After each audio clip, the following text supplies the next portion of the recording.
Hola, bienvenidos a la entrevista en Deutsche Welle. Yo soy Carol Guerrero, los saludo desde Berlín y hoy vamos a hablar de Nicaragua. Allí la Asamblea Nacional aprobó una reforma constitucional que otorga al presidente Daniel Ortega y a su esposa y vicepresidenta Rosario Murillo poder total sobre los poderes legislativo y judicial. Asimismo, el Ejecutivo controlará el ente electoral del país y tendrá mayores poderes sobre los medios de comunicación nicaragüenses. Según la organización Monitoreo Azul y Blanco, se han registrado por lo menos 30 detenciones ilegales desde que la reforma fue aprobada.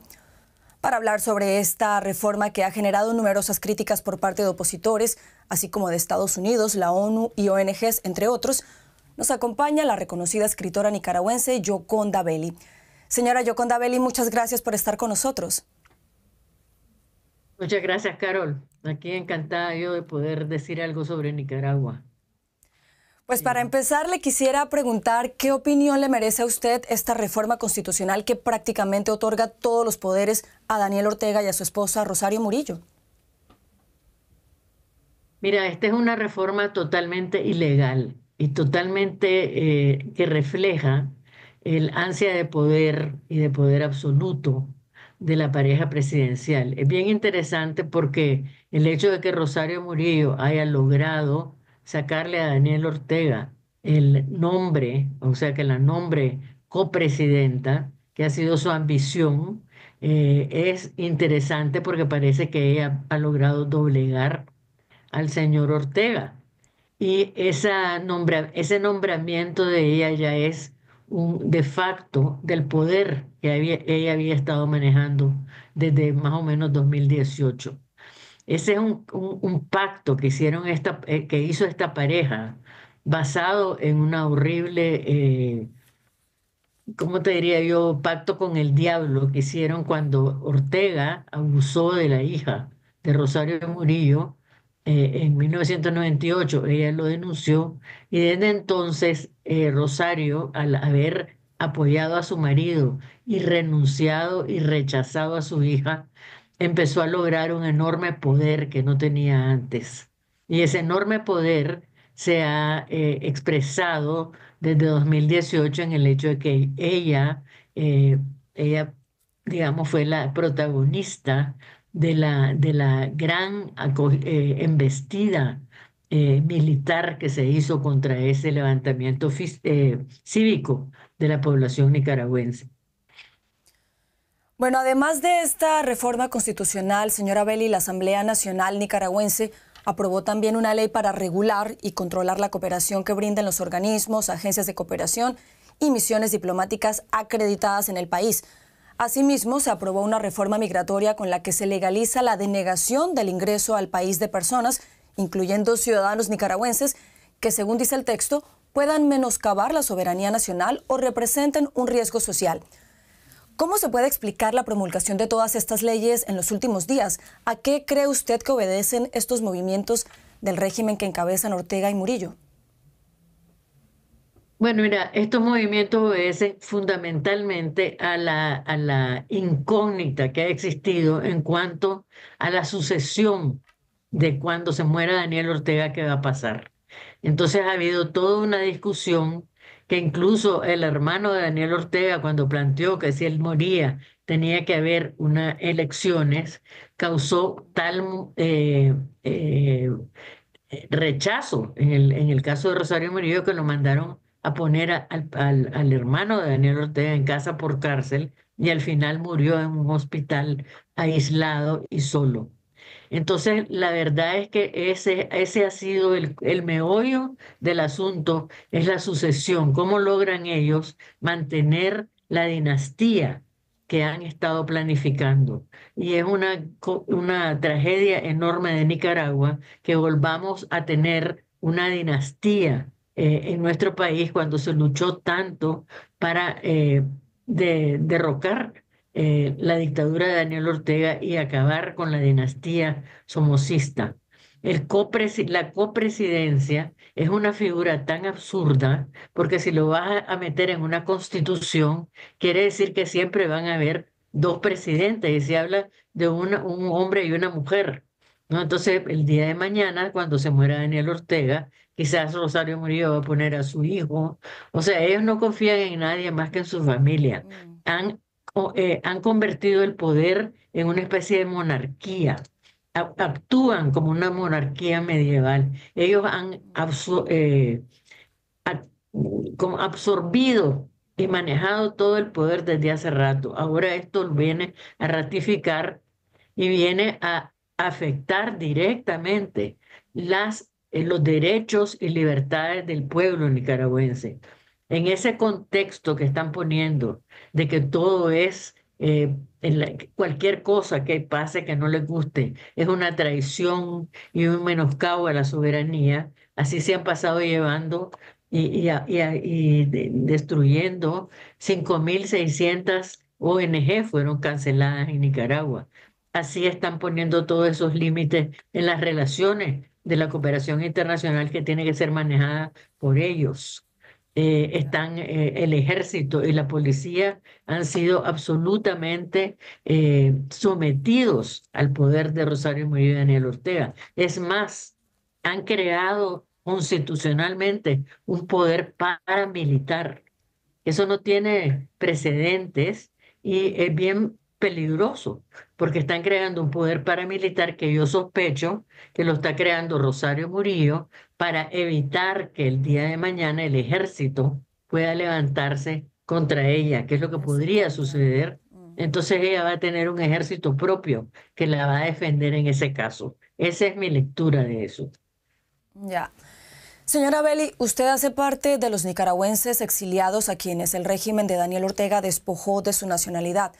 ¿Cómo ha sido para usted la vida en el exilio?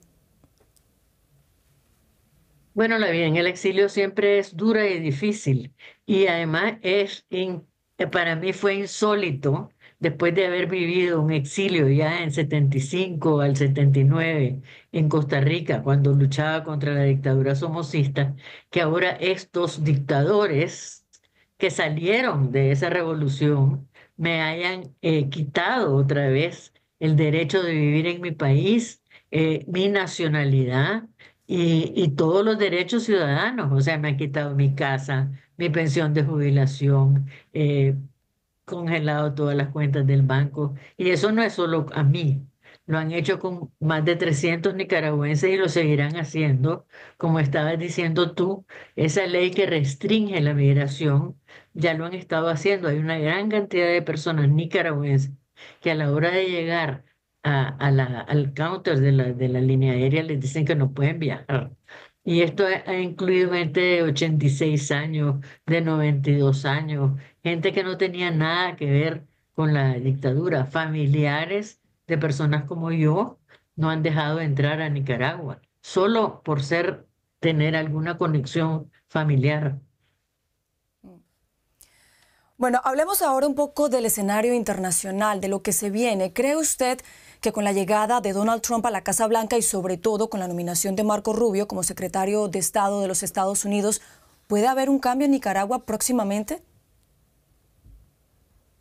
Yo esperaría que sí, esperaría que eso puede haber sido o que pueda ser una cosa positiva dentro de todo lo negativo que significa que Donald Trump haya vuelto a la presidencia de Estados Unidos. Es posible, Marco Rubio ha tenido una posición bastante dura con relación a las atrocidades y atropellos a la libertad que han tenido Daniel Ortega y Rosario Murillo, pero no sé hasta qué punto realmente podemos esperar un cambio significativo, porque sí puede haber que quiten, por ejemplo, el Tratado de Libre Comercio. Eso sería un golpe muy duro contra Nicaragua, el CAFTA, y puede haber más restricciones, más sanciones. Por ejemplo, en esta ley, en esta nueva constitución, ellos habían dicho que no iban a aceptar las sanciones y que los bancos en Nicaragua estaban obligados a tener relaciones comerciales con estas personas que tenían una sanción, pero tuvieron que regular, o sea, tuvieron que retroceder a los pocos días, porque eso haría que los bancos nicaragüenses quedarían fuera del sistema bancario y sería muy grave porque el 28% del Producto Interno Bruto de Nicaragua procede de las remesas familiares. Esas remesas, la mayoría llegan de Estados Unidos. Mira, esta es una situación que proviene, me parece a mí, de una ambición desmedida de estas dos personas. Y yo pienso que ya Daniel Ortega le ha cedido absolutamente el poder a Rosario Murillo. Y nosotros que conocemos a Rosario Murillo y que hemos vivido todas sus atrocidades y sus impulsos de tomar atribuciones que no le corresponden y de manejar el país absolutamente, estamos muy preocupados porque ella no es una persona razonable. Ella es una persona que se pone lo que ella quiere hacer y lo hace. Somos un país que está preso de una pareja que no actúa de una manera racional y que no tiene el bienestar del país como sus objetivos. Ellos quieren una constitución a conveniencia de ellos. Todo lo que están haciendo lo hacen para poder llevar adelante ese plan de tomar el poder absoluto en el país. Bueno, ¿y cómo cree usted, señora Belli, que la comunidad internacional está manejando esta crisis de Nicaragua? ¿Cree que ha hecho lo suficiente para ayudar a su país? ¿O qué más debería hacer la comunidad internacional para ayudar en la recuperación de la democracia en Nicaragua? El problema que tenemos ahorita en el mundo, creo yo, es que no tenemos instrumentos en la comunidad internacional para que pueda realmente actuarse en estos casos. Lo estamos viendo en diferentes lugares, en Gaza, en Ucrania. O sea, ¿cómo hacemos para parar a estas guerras, estos abusos de poder? No sabemos, antes existían las Naciones Unidas, pero las Naciones Unidas han perdido poder, tienen ese consejo que veta, que por las grandes potencias vetan lo que les parece. Entonces estamos en una situación bien difícil. Yo creo que los países como Nicaragua, lo que podrían esperar, lo que yo quisiera que sucediera sería que los aíslen de verdad. O sea, que rompan relaciones con Nicaragua, que haya una actitud muy dura con los países que hacen ese tipo de cosas. Pero ahí tenemos a Maduro, que puede ser que el 10 de enero se reelija, cuando todos vimos que había sido un fraude. Entonces, ¿qué se hace en este tiempo contra esos gobiernos que se van rogue, ¿no? Lo está haciendo Orbán, lo están haciendo en varios lugares del mundo y parece que la comunidad internacional se ve reducida a comunicados, ¿no? A estas sanciones, que al final de cuentas encuentran la manera de evadir estas sanciones a través de haciendo co- eh, ¿cómo te diría yo? Canales con otro tipo de gente. Y además esto también es muy grave porque estos países están recurriendo al comercio de drogas, al tráfico de personas. Nicaragua, por ejemplo, se ha convertido en un paso para el tráfico de personas hacia Estados Unidos. Están haciendo un enorme negocio cobrándole a la gente por pasar por Nicaragua, ¿no? Y también Es cierto. el crimen organizado se está encargando, por ejemplo, en el tapón del Darién, es el crimen organizado el que está abusando de esa gente que quiere cruzar. Y también en Nicaragua y en Costa Rica, cada vez es más fuerte la presencia del crimen organizado. Entonces eso es muy mala señal para toda la región centroamericana. Pues por supuesto seguiremos muy atentos a la situación en Nicaragua. Escritora Yoconda Belli, muchas gracias por habernos acompañado en la entrevista en Deutsche Welle. Muchas gracias a ustedes. Espero que sigan informando sobre Nicaragua porque nos da mucha tristeza a veces que nos vemos tan solos en el mundo, ¿no? Lo seguiremos Y haciendo, claro que Alemania sí. siempre ha sido un país. Sí, ok.